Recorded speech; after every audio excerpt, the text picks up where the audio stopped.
Prometo. Y da pie a primer peldaño en programa de reformas. Posee mayoría. Muy bien. Y despega reforma tributaria. Micro y pequeñas empresas. ¿O quedan igual o mejor? Pero se suman complejidades. En la reforma tributaria el demonio está en los detalles. Puede significar hasta 100.000 empleos menos en 4 años. Si tenemos impuestos altos, evidentemente que los proyectos van a tener una rentabilidad menor. Los inversionistas extranjeros pueden mirar para el lado y dejar a Chile a un lado. Que solo acuerdo de caballeros consigue apaciguar. Estamos escribiendo un nuevo capítulo de las políticas públicas. Hasta que vuelven a despegar las diferencias. ¿Para usted Piñera es el gran perdedor de este marco? No, perdedor. Creo que perdió la oportunidad de sumarse a lo que los chilenos quieren. ¿Cuáles han sido los resultados de estos primeros 6 meses? Tremenda caída en nuestra tasa de crecimiento, pérdida de capacidad de creación de empleo. Un presidente de la República que destruyó las instituciones, que tenga tino y prudencia. El proceso de desaceleración económica no partió en este gobierno. Partió el año 2012, en el último semestre, y todos los datos de inversión así lo demuestran. Y es fuego amigo el que enciende la arboleda. Teníamos 40 kilómetros de metro el año 2000, terminamos con 90 kilómetros el año 2006, pero desde esa época hasta hoy hay unos cuantos hoyitos hechos, 8 años perdidos. El tema de en 8 años no se hizo nada, complica a la presidenta, nos divide y la derecha aplaude. Lo que estamos viviendo ahora es un frenazo. Acá, mis amigos, no hay problema financiero. Aquí falta decisión política.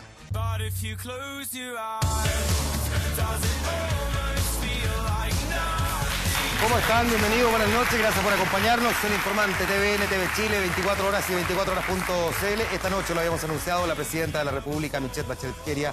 Muchas gracias, presidenta, por acompañarnos en El Informante, aquí en el estudio de TVN. Buenas noches, Juan Manuel, feliz de estar acá.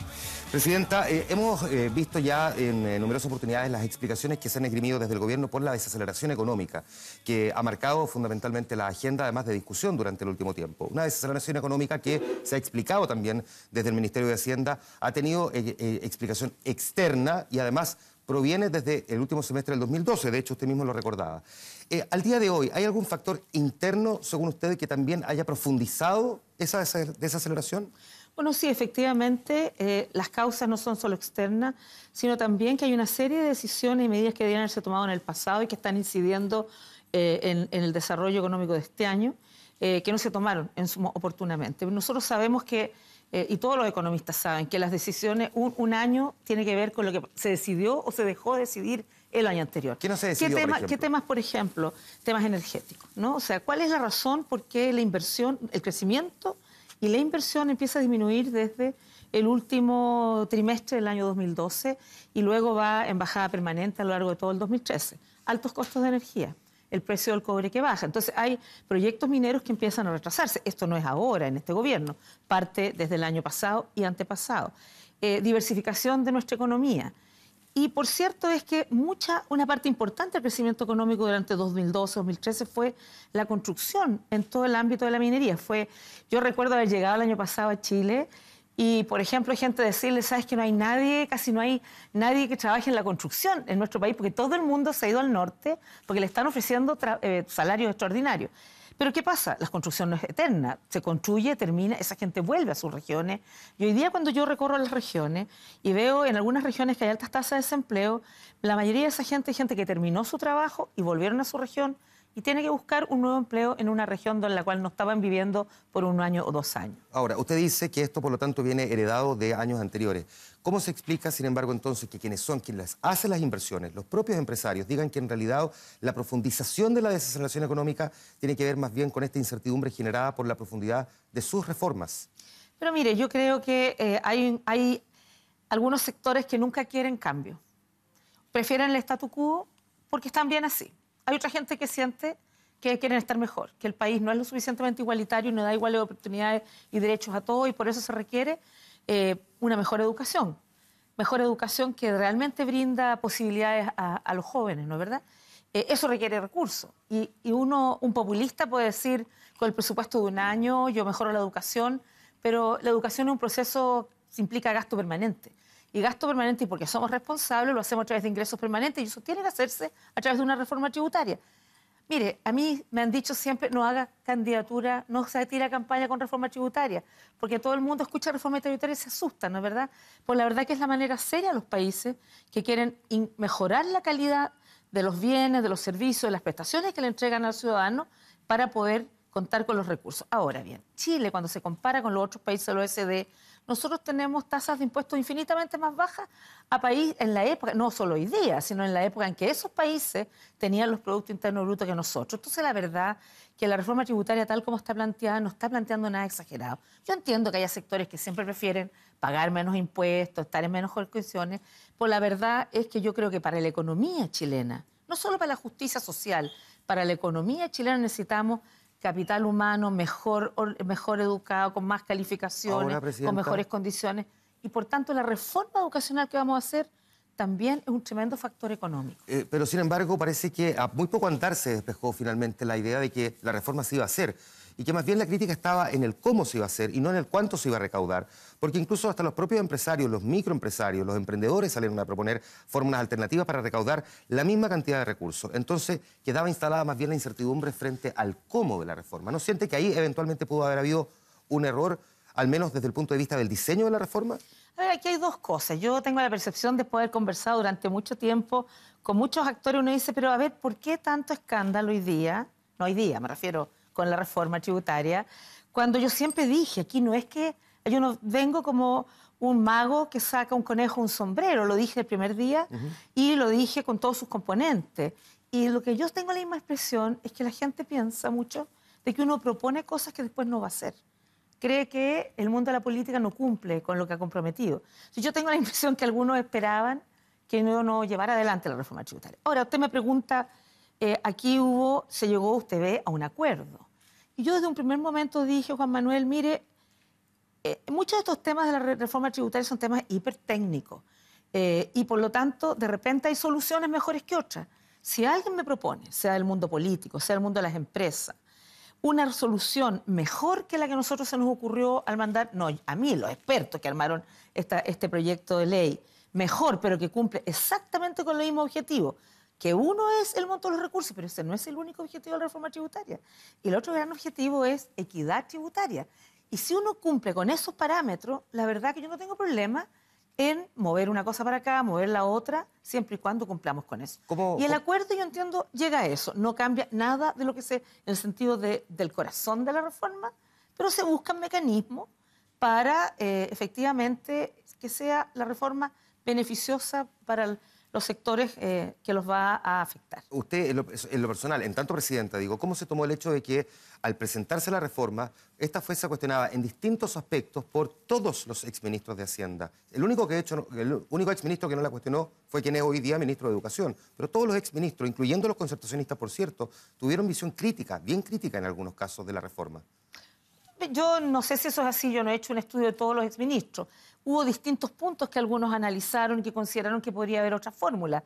Pero a mí no me problema, Juan Manuel, frente a cambios importantes en la sociedad, que pueda haber debate, que pueda haber diversidad de opiniones, que pueda haber propuestas. Mire, usted quiere ayudar a las pymes, la verdad que a lo mejor no se le ocurrió esta otra idea. Yo creo que eso es parte de la democracia, del debate democrático. El que uno pueda decir, yo creo que esa solución no es la mejor, sino esta otra. Y yo creo que eso tiene que ser siempre una sociedad en que el debate sea democrático, abierto. Y lo que yo siempre dije, yo estoy abierta a escuchar todas las propuestas, siempre y cuando vayan en la dirección de lo que queremos. ¿Siente que se despejó esa incertidumbre? Esta mañana en la radio cooperativa lo decía el ministro de Hacienda. Alberto Arena decía que la reforma ya no generaba incertidumbre, pero implícitamente uno podría entender entonces que sí la provocó. Yo creo que todo cambio genera, hasta que uno no sepa exactamente cuál es el cambio, a dónde va, y en el caso de un proyecto de ley, cuál es la ley que sale, ¿no es verdad? Obviamente que hay gente que se hace preguntas. Y claro, a nosotros como gobierno nos obliga a tener mayor capacidad para explicar, para comunicar. Pero también, fíjese, Juan Manuel, y ahí uno nota que a veces no siempre uno tiene todos los elementos, todas las facilidades, porque de repente hay mucho mito, hay mucho, ¿cómo se podría decir? Voy a ser positiva. Falta de comprensión de lo que se busca, ¿no? Mire, nos pasa con la reforma educacional. A mí ha llegado un grupo de 9.000 y tantas cartas a mí, me enviadas por una organización, donde unos niñitos me mandan unas cartas muy conmovedoras. Por favor, no me cierre el colegio, no me deje sin los profesores, no echen a los profesores. Bueno, la reforma educacional no tiene nada que ver con eso. No hay ninguna intención de cerrar colegios, ninguna intención de que el Estado se haga cargo de todo. Y usted escucha a algunos dirigentes políticos o de algunos sectores que temen verse amenazados con la reforma, que dicen cosas que son mitos y cosas que no tienen nada que ver con la reforma. Entonces, aquí yo lo voy a mirar desde nuestra obligación. ¿No cree que hay un problema de comunicación, pues que se haya comunicado nuestra mal? Obligación es ser cada vez más claros en ir especificando, aclarando cuáles son los contenidos de la reforma para que no haya incertidumbres que no se justifiquen. Usted su gobierno propuso en estos últimos días, de hecho, fortalecer esta alianza público-privada. En el fondo, todos trabajemos en función de reactivar la economía. ¿Es posible, en concreto, si me puede poner un ejemplo de cómo esa alianza entre el Estado y los privados puede fortalecer o reactivar la economía? Bueno, hay muchos, son 6 ejes, de hecho, lo que estamos pensando nosotros. Y va desde poniendo el foco en inversión pública y pymes. ¿Por qué? Inversión pública, porque cuando hablamos de inversión pública estamos hablando que el Estado coloca los recursos, pero quienes lo llevan adelante, los que construyen, ¿no es verdad?, son el sector privado. Pero además, y ahí hemos hecho lo siguiente. En el último cuatrimestre, que es lo que nos toca durante usted sabe, Juan Manuel, que este año nosotros lo que podemos hacer es lo que está dentro del margen de lo que el presupuesto, que no fijamos nosotros, que tuvo otros criterios, de verdad, definió. Pero dentro de eso tenemos algún margen de reasignación en el Tesoro Público. Por lo tanto, junto con los 4.200 millones de dólares que hay para ejecutar estos 4 últimos meses, nosotros hemos decidido incrementarlo en 500 millones de dólares adicionales, esos son 280.000 millones de pesos, que nos va a permitir adelantar una cantidad de obras y proyectos que están ahí aprobados, pero esperando platita, ¿no? Estamos hablando de caminos interiores, estamos hablando de caminos básicos, estamos hablando de obras de riego, de APR, estamos hablando de 16.000 viviendas que, gente que tiene su papelito y que está esperando por tener una vivienda, 16.000 viviendas. Pero eso es la Cámara de la Construcción, los empresarios de la construcción los que construyen las viviendas, no es el Estado. En el caso de Cercotec, es recursos 1.650 millones para empresarios de pequeños, medianos, pequeños sobre todo, y micro, que puedan llevar adelante sus proyectos. Entonces, hay mucho que está aprobado, pero que está esperando recursos, y eso es lo que queremos, entonces, de esa manera dinamizar. Pero hay otro elemento que hay muchos más. Sí, por supuesto. La capitalización de Codelco, la capitalización del Banco Estado. ¿Qué significa esto? Más recursos para créditos hipotecarios, o sea, más gente de clase media que quiere comprarse una casa. Más recursos para las pymes que necesitan capital, bueno, el Banco Estado lo va a prestar. Pero hay un elemento importante, no voy a nombrar los 6, no se preocupe. No, sí. Los 6 es que hay un elemento, es que sabemos que hay muchos proyectos que han estado paralizados por un tiempo, pero en gran medida, algunos que están en la justicia, y eso, bueno, la justicia tendrá que definir, ¿no es verdad? Pero hay una cantidad de proyectos donde el Estado, tan burocrático, exige tal cantidad de procedimientos, proyectos que están cumpliendo con las medidas medioambientales, con todo, pero que están lentos. Entonces nosotros lo que hemos dado la instrucción es que se miren toda la cartera de proyectos, sea inversión pública o inversión de los privados, y se mire cómo agilizamos esos proyectos cumpliendo la legislación, la normativa medioambiental, cuáles son todos esos nudos que podemos desatar. Ya, es que este es un tema, porque el mismo día que se hace el anuncio de fortalecer esta alianza público-privada, la respuesta del líder de los empresarios, Andrés Santa Cruz, es perfecto, pero esto no va a reactivar la economía. Y él decía, es un montón de cosas las que generan incertidumbre y que incluso pueden atentar contra la confianza. Algunos los han nombrado, pero si uno mira efectivamente la profundidad de la reforma y más allá de la necesaria discusión que hay que tener sobre estas, evidentemente uno podría comprender que cuando se está hablando, por ejemplo, de una nueva mirada sobre el Código de Aguas, reforma laboral, reforma tributaria, una nueva constitución, una reforma que impediría el lucro en los colegios particulares subvencionados, en fin, montones de otros elementos que están sobre la mesa, pueden efectivamente generar grados de incertidumbre. Una comisión que estudia las pensiones, otra que estudia el sistema de salud, una AFP estatal. El gobierno no lleva ni 6 meses y tiene ese cúmulo de reformas sobre la mesa. ¿A usted no le parece al menos comprensible que exista esa incertidumbre y que por lo tanto frente a esa propuesta de alianza ellos digan, ok, pero no es suficiente para generar esa confianza? ¿Qué fue la respuesta de los empresarios? Yo entiendo que efectivamente cuando hay un escenario de cambio, yo lo decía hace un rato, se genera incertidumbre, lo entiendo, es natural, es humano, ¿no es verdad? Pero también yo entiendo que este es un país en que somos un país serio, somos responsables, no son ningún cambio que significa que mañana se cae el país. Todos los cambios que se están proponiendo han sido pensados de manera de incluir, por un lado, medidas que puedan tener resultados al más corto plazo, pero aquellas otras, que significa cambiar una serie de cosas pensadas gradualmente, con tiempo de adaptación. Pero ¿sabe qué, Juan Manuel? Yo esto se lo he dicho a los empresarios. La verdadera amenaza no está en la reforma tributaria. Si todos los países hacen reformas tributarias, en México acaban de hacer una reforma fiscal. Hay muchos países mirando la experiencia nuestra para poder hacer sus propias reformas tributarias. Sí. Hay muchos lugares donde reforma educacional es una tarea ineludible, porque hoy día tienen acceso de distintos niveles, pero el tema de la calidad es el tema principal de la educación, ¿no? Ahora, ¿verdad? México también bajó la inversión. Efectivamente, está entre los 3 países que más bajó de Latinoamérica. Colombia hizo una serie de modificaciones y no bajó la inversión en su momento. Lo que que sucede hoy día es que en toda la región las tasas de crecimiento van a la baja, lo que demuestra que no es un problema de Chile y los cambios que estamos proponiendo.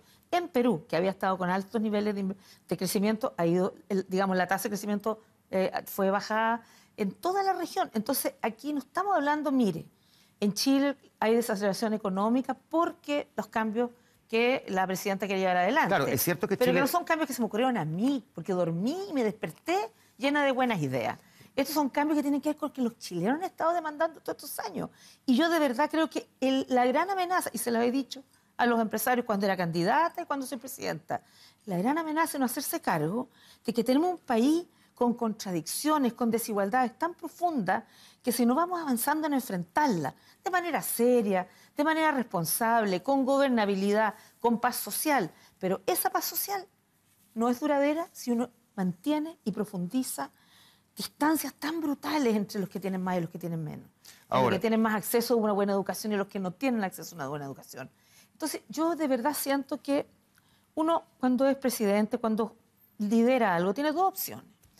O tratar de pasar los 4 años así más o menos bien, y salir adelante. Surfeando la ola. Surfeando, con aplauso a todos lados, un poquito para acá, un poquito para allá, o haciendo cuestiones que de verdad, cambios que el país necesita, que el país ha demandado, y hacerlo de una manera, como digo, seria. Puede haber bastante expectativa, pero si uno mira también números que son concretos, la confianza de los consumidores, por ejemplo, ha mostrado niveles, de hecho, que no se veían desde octubre del 2011. Tenemos un aumento en las tarifas del Transantiago, otro que se va a materializar en octubre en las tarifas de la luz. En 12 meses el desempleo subió de 5,7 a 6,5%. ¿No les genera temor o al menos inquietud que en algún momento se pueda ver afectada la confianza de la gente en su gobierno frente a estas cifras que también son concretas y que reflejan lo que la gente está sintiendo? O sea, yo creo que la confianza de la gente en un gobierno va a existir en la medida que ese gobierno está haciendo dos cosas. Por un lado, cumpliendo lo que comprometió durante el periodo de campaña. Uno de los problemas que tenemos en Chile es la baja credibilidad de todas las instituciones políticas. Baja credibilidad en el Parlamento, en los gobiernos, en la política, y eso es súper dañino para la democracia. Y en parte porque la gente percibe que no se cumple con lo que se les ha dicho. Y por lo tanto sienten dar lo mismo por quien vote. Porque si voto o no voto, la verdad es que no va a pasar nada. Y eso es súper malo desde el punto de vista del desarrollo democrático de una nación. Entonces yo creo que el cumplir con lo que se ha dicho es un elemento que es importante. Ahora, obviamente que uno no está en el vacío. Uno cumple observando en el contexto político, social y económico en que está. Y podrá acelerar o graduar las velocidades de acuerdo a eso, ¿no es verdad? Pero lo otro también es que creo que es importante tener reglas claras de manera que todo el mundo sepa, estas son las reglas, no me las van a cambiar de un día para otro, este es el cambio que va a existir y con esto vamos a llevar adelante y vamos a trabajar hacia adelante. Que esto es interesante porque esto es una conversación ya, digamos, meterse al área chica o en la profundidad, digamos, de la reforma. ¿Qué rescata usted, Presidenta, del actual modelo económico chileno? Yo creo que ha habido toda una estrategia, digamos, del punto de vista de cómo se ha insertado Chile en el exterior, en el comercio exterior, entender que somos un mercado pequeño, ¿no? No sabemos mucho cuántos somos todavía, pero supongamos que somos 16, 17 millones de personas. Más de 25 Más no o menos somos. por ahí, no más de 20 no creo. Esperamos que tener el nuevo censo para saber, pero más allá de eso, no somos un país que pueda depender del mercado interno, no somos un país como Brasil o como China, ¿no es verdad? O Estados Unidos. O Estados Unidos. Y ni siquiera ellos dependen totalmente del comercio. Pero, entonces yo creo que hay cosas que se han hecho en Chile muy bien. tanto desde el punto de vista de cómo nos insertamos, cómo atraemos inversión extranjera, cómo a la vez vamos desarrollando nuestras propias capacidades. Hay muchas cosas que han hecho muy bien, pero hay cosas que no. Ahora, una última cosa que se me olvidó mencionarle con respecto a la confianza de los consumidores. Yo le dije cumpliendo, pero no solo basta con cumplir, sino que también tomando todas las medidas, estando muy proactivo, digamos con la mano en el timón, para tomar todas las medidas necesarias para buscar cómo tratamos de que la economía vuelva a tomar su ritmo, pero mientras tanto, a diferencia de muchas veces otras miradas, es cómo incluimos todas las medidas paliativas, ¿no es verdad?, de apoyo, de protección a quienes puedan verse afectados por esto. Y un ejemplo. A ver. Nosotros en nuestro país tenemos 7, 8, 10, en algunas partes hasta 12 años de sequía. Y hasta ahora Chile había estado mirando los temas de sequía como temas de emergencia. Entonces un subsidio por aquí, un subsidio por acá, más por supuesto embalses y todas aquellas grandes obras. Pero en algunas regiones esto ya está en situación crítica. En la cuarta región, Coquimbo, la verdad que los embalses están en un 3%, en un 4% de su capacidad. Entonces, nosotros tenemos todo un plan de inversión para ir a resolver el problema hídrico. O sea, lo único que yo no puedo hacer y no me comprometeré nunca es hacer llover. Pero aparte de eso, ¿no es verdad? Por lo menos mientras la tecnología sea la que hay. A lo mejor en algún día la tecnología es otra y eso es posible.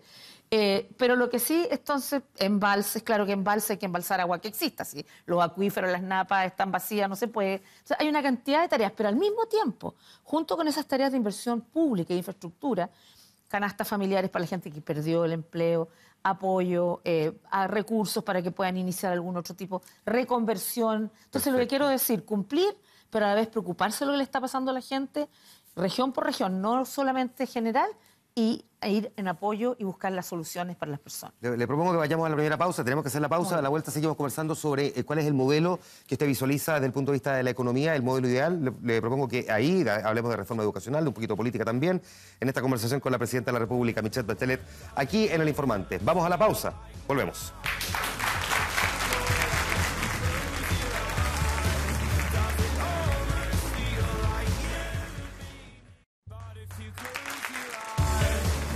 Conversamos en El Informante con la Presidenta de la República, Michelle Bachelet Keria. Con ella estamos en diálogo entonces por TVN, TV Chile, Canal 24 Horas y 24horas.cl. Presidenta, dejaba yo plantear la pregunta antes de la pausa comercial. ¿Cuál es el modelo económico en el que usted cree y qué es el que le gustaría que se implementara en Chile?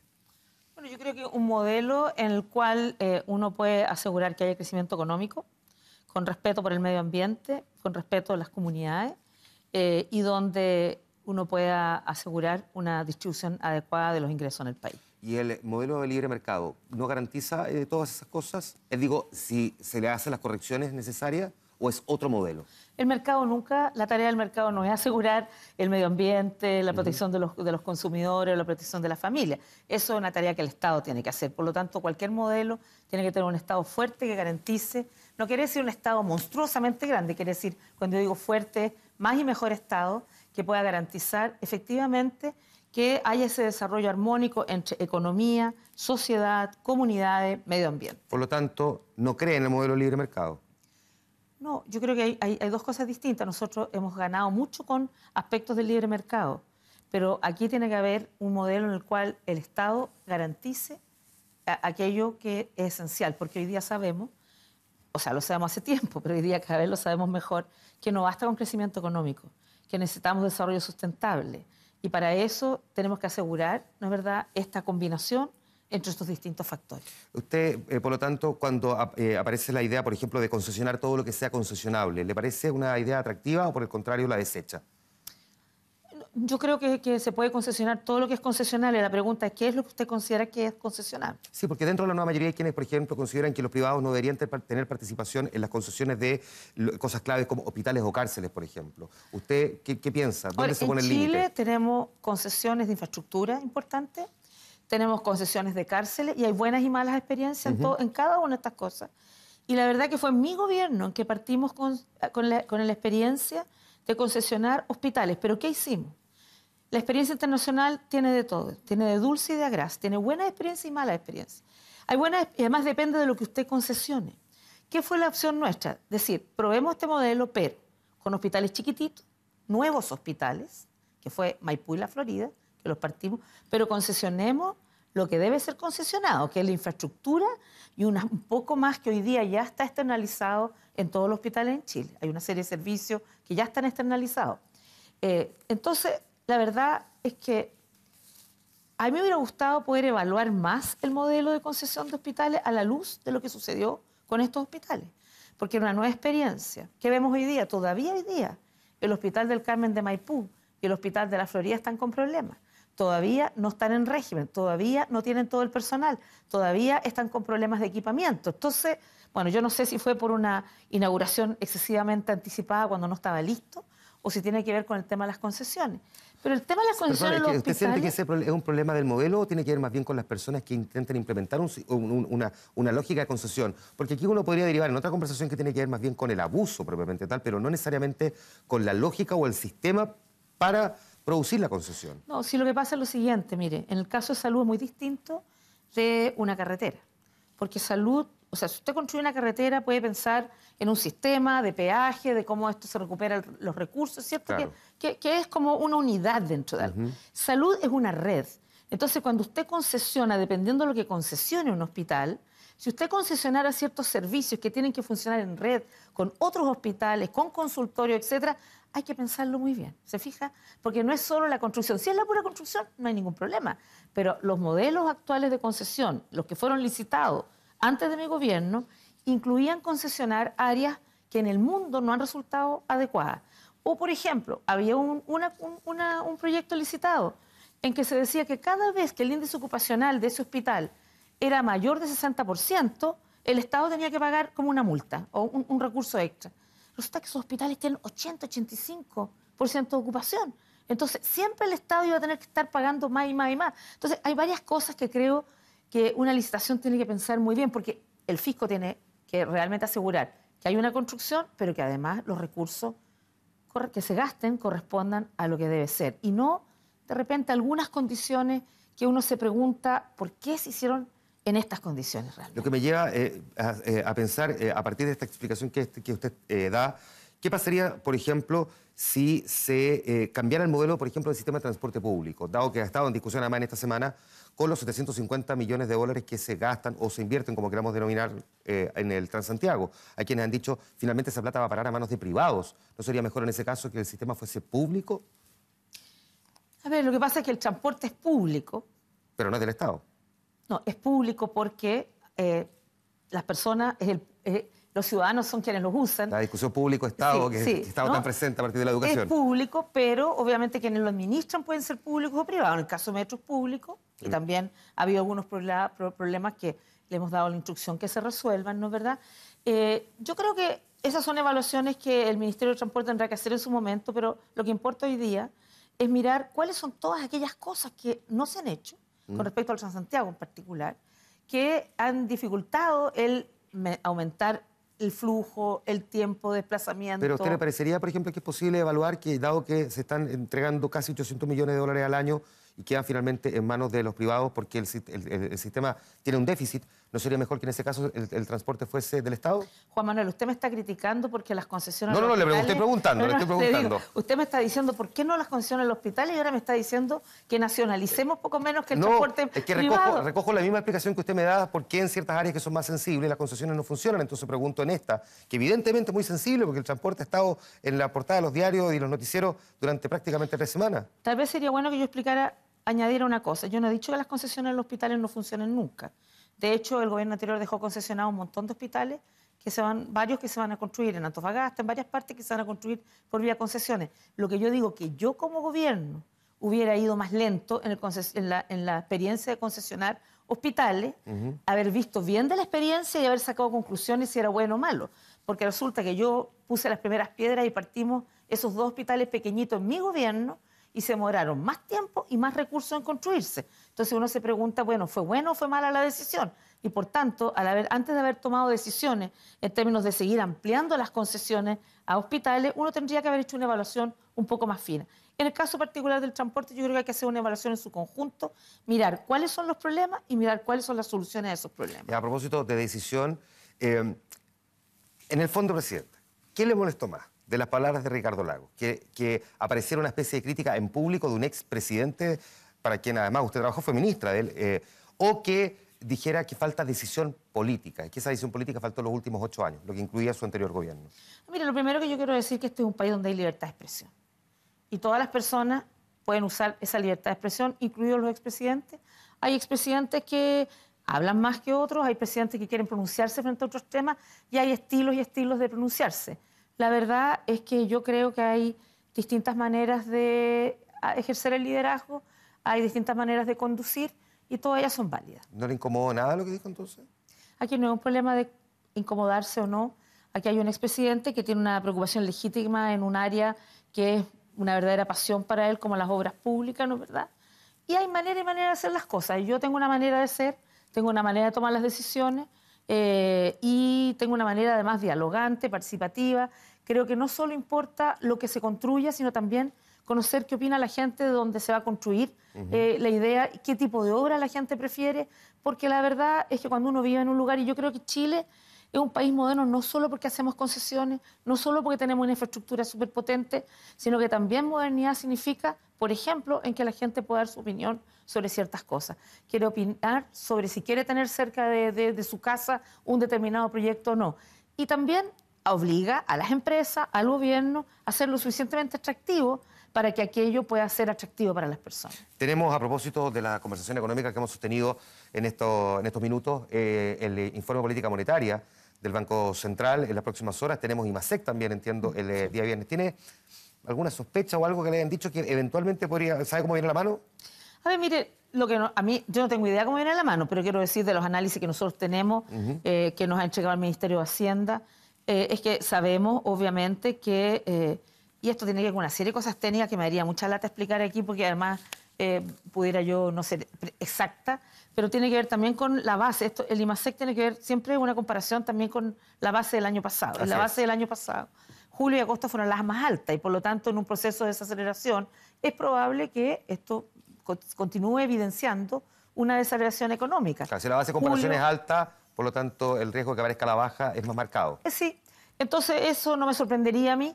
Que lo que a mí me preocupa es cómo miramos y aceleramos todo lo que se puede acelerar para reactivar la economía, cómo garantizamos y nos hacemos cargo de lo que importa también, que es el desempleo. Ahora, hemos tenido 2 cifras últimas de IMASEC más o menos en la baja, y sin embargo el desempleo en los últimos 2 indicadores no bajó, los últimos trimestres, 6,5, que lo sorprendente es que es el mismo tasa de desempleo que existía el año 2012 cuando había crecimientos del 5 o más. Yo no creo que no vaya a haber algún efecto en el empleo, siempre existe efecto en el empleo. ¿Y tiene calculado cuánto podría ser ese efecto? ¿Hay un cálculo en el gobierno? No, hasta ahora tenemos 6,5 y no cambió, pese a que el IMASEC y el Producto Interno Bruto, tendió a la baja. Se mantuvo así en el trimestre móvil. Se mantuvo. Y por lo tanto, yo no me atrevería a dar una cifra. Sin embargo, lo que yo quiero decir es que nosotros, más que estar preocupándonos de lamentarnos de si baja más, o si baja el IMASEC, si sube el desempleo, estamos trabajando para buscar las soluciones a ello. Voy a llevar ahora a otros temas, aprovechando los minutos que nos quedan también de conversación. Está la otra gran reforma en discusión en estos momentos, que es la reforma educacional. Hay quienes han preguntado si esta reforma educacional tiene espacio para ser discutida o acordada como se negoció la reforma tributaria. Hay quienes se oponen a eso, lo han planteado incluso los exdirigentes estudiantiles, hoy día diputados. Hay quienes en cambio están pidiendo que exactamente se haga con la reforma educacional lo mismo que con la reforma tributaria, un gran acuerdo. ¿Hay espacio para ese gran acuerdo o, por el contrario, usted cree que esta reforma transita por un carril completamente distinto en materia de discusión política? A ver, yo creo que en democracia siempre hay espacio para debatir, para opinar, para escuchar, y el gobierno tiene que escuchar y tomar en consideración esos elementos. Así como en términos de la reforma tributaria nosotros escuchamos, nos dimos cuenta que determinada medida, indicación podía ser a lo mejor buena para este sector, pero no tan buena para este otro, y que podía haber una que era mejor para todos, estábamos disponibles a eso, pero insisto, siempre teniendo en claro que no se rompieran los 2 o 3 preceptos esenciales de la reforma. Lo mismo con la reforma educacional. Nosotros, ¿cuál es el sentido de la reforma educacional? Pues yo no quiero ir a la discusión hipertécnica de un detallito. El sentido de la reforma educacional es que la educación deje de ser un bien de consumo y se transforme en un derecho social. Y eso significa una serie de cosas. Y por eso que se partió con el proyecto de fin al lucro, fin a la selección y fin al copago, porque eso está en el corazón el lucro, la selección y el copago están en el corazón de la educación como un bien de consumo. Si no se cambia eso, no estamos cambiando lo que está de fondo. Ahora, de partida, obviamente que esto va a ir con una cantidad de medidas legales y no legales, porque hay una serie de cosas que no requieren ley, para fortalecer la educación pública, para mejorarla, para aumentar sus capacidades y, por cierto, para hacerla tan atractiva como también la educación que no es pública hoy día. Pero entonces, para nosotros puede haber muchas modificaciones, discusiones, atender situaciones particulares, digamos, considerar, escuchar a los padres, a los apoderados, a los estudiantes, a los profesores. Sin embargo, la reforma educacional que vamos a llevar adelante tiene ese sentido, que la mientras educación... no se muevan en esos ejes, dice, se puede conversar claro, porque, lo accesorio, lo secundario. Porque si lo que se quiere es decir que la educación sea siempre un bien de consumo, es decir, quien tiene más recursos en el país pueda tener acceso a una educación de calidad, esa es una línea que yo no voy a pasar. Presidenta, ¿qué hubiese pasado? Porque esto hay quienes ya lo han planteado más así ya derechamente. Si se hubiese tomado el grueso de esos recursos que están destinados a la reforma educacional y se hubiesen puesto todos en la educación pública para fortalecer la educación pública, hacer colegios increíbles, con gran infraestructura, con estupendos profesores y fortalecerla así de verdad. Pero puesto esos recursos ahí y no estar parte de esos recursos utilizándose en la educación particular subvencionada, en el término del copago, ¿no habría provocado eso en el fortalecimiento real de la educación pública, el que derechamente los padres hubiesen dicho, ¿sabes qué? Este colegio público es tan bueno que allá voy a llevar a mi hijo, punto, se acabó? Es que eso lo vamos a hacer igual, Juan Manuel. Lo vamos a hacer de todas maneras. Pero lo que pasa, ¿en el cálculo no le va a faltar plata? No, sí lo vamos a hacer, porque todo esto también está dentro de una gradualidad. No todo esto es mañana, cambia todo, ¿no es verdad? Como tampoco la desmunicipalización se puede hacer de un segundo a otro. Tenemos experiencia de grandes cosas que se hicieron de un suácate y la verdad que no resultaron muy bien. No voy a usar la palabra aquella, pero todos sabemos de qué estamos hablando, ¿no es verdad? Sí. Y por lo tanto, lo vamos a hacer en serio, pero lo vamos a hacer. Ahora, yo por eso le digo, mire, nosotros vamos a fortalecer recursos para la educación pública, recursos para la infraestructura. Hay mucho de eso que no requiere ley. Usted puede mejorar fuertemente todo lo que es equipamiento, infraestructura, todo lo que significa, porque ¿qué cosas son centrales en la calidad de la educación? Porque yo digo siempre, yo sé que suena como muy casual, pero gratis y mala no la quiere nadie, ¿no? Aquí estamos hablando de acceso a la educación, que los recursos de la familia no sean un impedimento para nadie, pero que sea de calidad. Es que ahí está el tema. ¿Y cuáles son los dos factores fundamentales? Sí. Calidad docente, profesores, calidad de directivo. Nosotros vamos a desarrollar y un proyecto de ley que va a entrar pronto va a ser el de Política Nacional Docente. Se ha estado trabajando con el Colegio de Profesores, una agenda corta ligada a una agenda de transformación de largo plazo y espero que se siga avanzando en esa línea.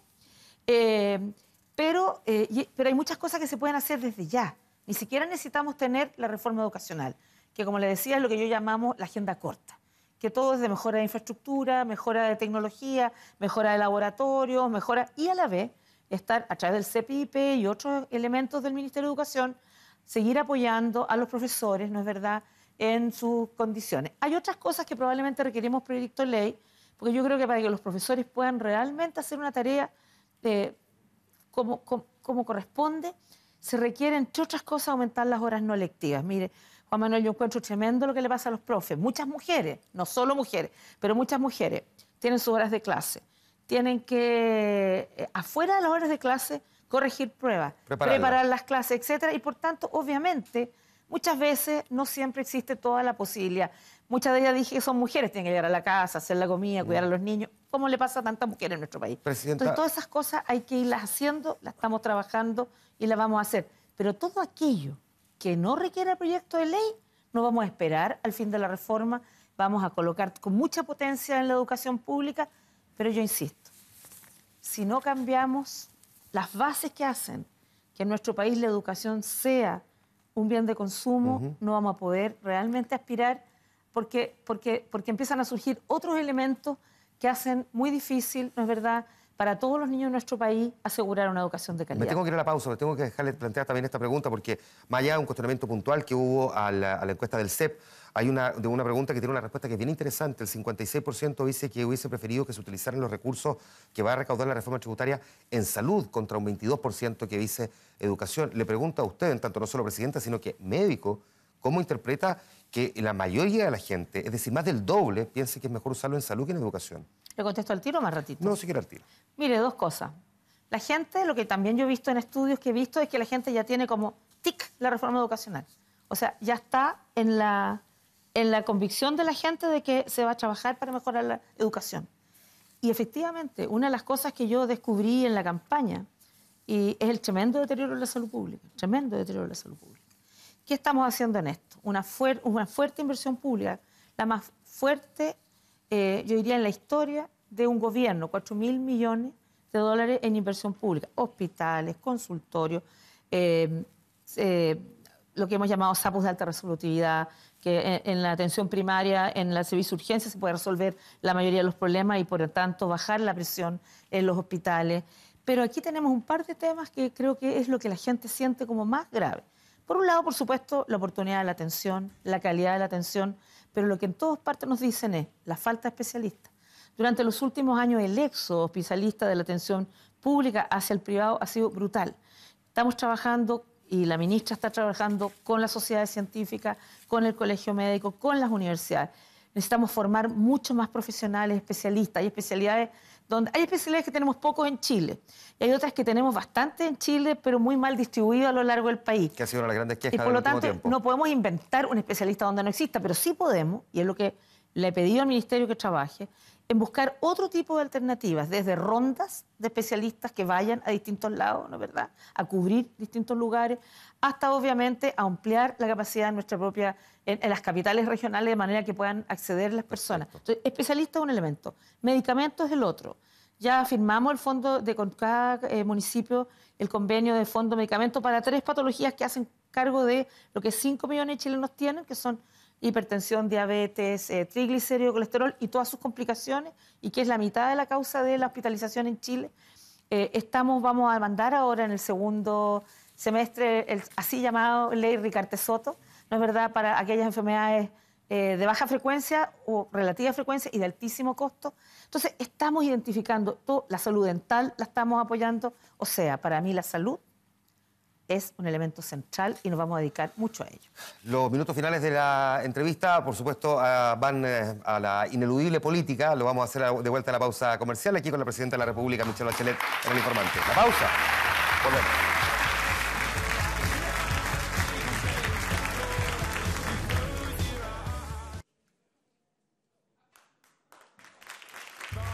Vuelta conversando con la Presidenta de la República, Michelle Bachelet, en El Informante. Los pocos minutos que nos quedan, Presidenta, usted cuando asumió anunció una auditoría a la administración del presidente Piñera. ¿Encontró algo en la auditoría?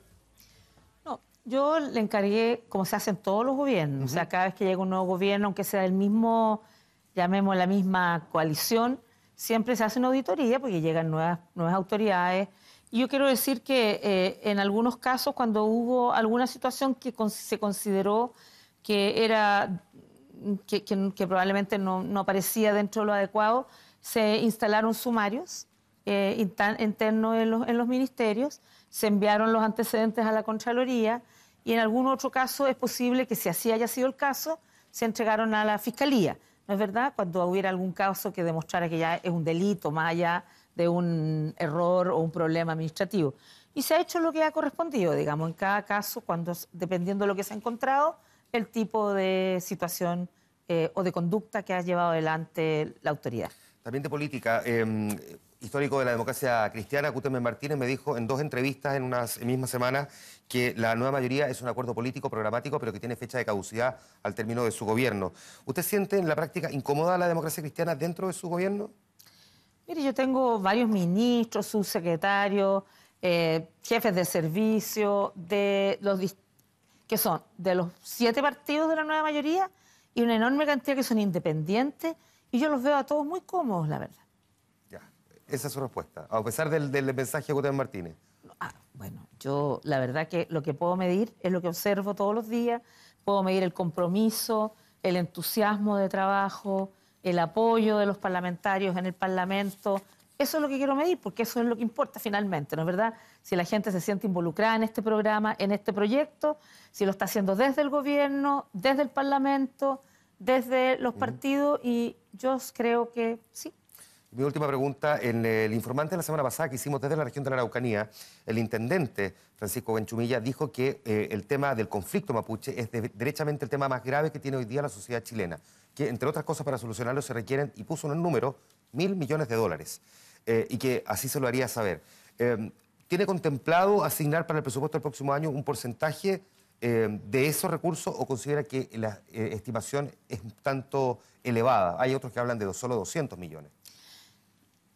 Nosotros creemos que efectivamente el conflicto, no solo en la Araucanía, en algunos casos como conflicto y en otros casos como deuda histórica con nuestros pueblos originarios es efectivo. Y por eso que hemos desarrollado un conjunto, en el programa tenemos un conjunto de iniciativas. Una de ellas es darle un mayor estatus, porque hoy día ni siquiera hay una subsecretaría y lo que hemos planteado es un Ministerio de Asuntos Indígenas. Hemos planteado un consejo de pueblos, pero ahí los propios pueblos tienen que decidir si quieren hacer un consejo ampliado de todos los pueblos o un consejo por pueblo, y eso, todo aquello está a partir de mañana ya iniciándose el proceso de consulta en las distintas comunidades indígenas a lo largo del país, no solo en la Araucanía, no solo en la etnia mapuche, sino de Rapa Nui, Quechas, de Guita, en fin, todas las etnias de nuestro país, porque así lo establece el convenio 169 de la OIT, que en todo aquel elemento que pueda impactar o afectar a los pueblos indígenas debe ser llevado a consulta. Sin embargo, hay una agenda también de trabajo que no es nueva, que viene de años atrás y que cada vez hay tareas que se han avanzado y otras tareas pendientes. Y me imagino que a lo que se refería el intendente Buenchumilla, en gran medida es al fondo de tierras, por un lado, ¿no es verdad? Y sin duda nosotros tenemos claro que ese es un área en que queremos avanzar. Yo no he recibido la última propuesta del presupuesto, pero sin duda será un área donde contaremos con recursos para ir cumpliendo con los compromisos que tenemos, no solo en tierras, también en desarrollo productivo, también en becas educacionales, en fin, un conjunto de temáticas que están dentro de la agenda para cumplir con nuestros pueblos originarios. La agenda es mucho más que esto, pero bueno, supongo que no tenemos tiempo para llegar a entrar en detalle. Siempre nos falta tiempo, Presidenta, en esta conversación. Tendremos que volver, pues, Juan Manuel. Mire, lo vamos a dejar anotado esto, Presidenta, muchas gracias por haber estado aquí en El Informante. Muchas gracias. La Presidenta de la República, Michelle Bachelet, con nosotros en El Informante. Nos juntamos el próximo martes. Que estén muy bien. Muchas gracias por su sintonía. Buenas noches.